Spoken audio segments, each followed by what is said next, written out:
Hey folks, this is Peter Boykin. I'm running for Lieutenant Governor of North Carolina, and I'm going to be putting out some of these videos. It's my old format of how I used to basically just take videos and start talking. And a lot of people freaked out about my first video, especially if you want to hear every person's opinion from the left who really show how unfortunate our educational system is, that they have brainwashed people, that you can have an individual in the White House, Joe Biden, who is horrible at running things. The world's gone to crap. We're almost at World War III. The economy's in peril. People live in shitholes. There's people coming across the border. There's terrorists, but they're marching in the street loving the terrorist. People in my community are embracing the terrorists who would just as easily throw them off a building. But like the joke says, there's no high buildings left for them to be thrown off of. So we're going to recap a little bit of what we were talking about yesterday. And the Babylon Bee, of all places, put out a parody. But it kind of puts exactly how we were talking about yesterday. I'm trying to find it right now on my Facebook wall. And the parody, honestly, is... It says, here's a list of the pro-Palestine protesters who are being prosecuted for attempting to storm the White House.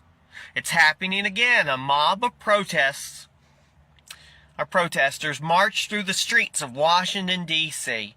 and attempted to storm one of the nation's most beloved landmarks. This time it was the White House itself. Fortunately, as we all have seen in the wake of the January 6th Capitol riot, anyone who is even remotely in the vicinity of the incident will be hunted down and held accountable, right? The Babylon Bee, known for parodies, has obtained the following exclusive list of all the pro-Palestine protesters who are facing charges for attempting to storm the White House. Hold on, let me get that list. What do you mean there's no list? What? No names? Yesterday's story? Ignore?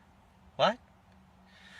Okay, folks, serves them right, because of what they've done. Every single name of that, well, we didn't even have the list, will face the full force of the federal government. Go get them, you Justice Department. Go get them. Double standards, folks. Double standards. Meanwhile, Donald Trump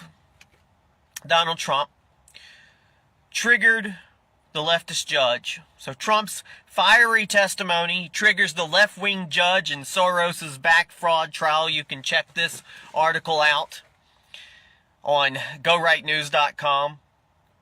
So in a New York courtroom, the atmosphere heated up as former President Trump defended his business record during a nearly 5-hour cross-examination in the civil fraud trial initiated by the New York Attorney General, Letitia James. The Soros-Backed AG has accused Trump of misrepresenting his wealth and property values. Here's some full quotes. Trump on paying off loans. Yes, with cash. I think this case is a disgrace. People are leaving New York due to this kind of thing. The only complainant is you. And that's what gets me. Donald Trump brought back New York. I think Mayor Koch or whoever it was didn't even like Donald Trump, but he worked with Donald Trump, and they brought Donald Trump back to New York and brought New York back.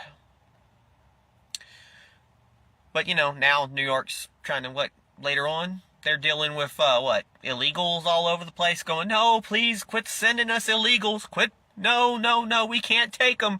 I know we said we're open borders. I know we were supposed to be a sanctuary city and a sanctuary state, but we've had enough. Take them back. Now here's Trump on A.G. James. I think she's a political hack.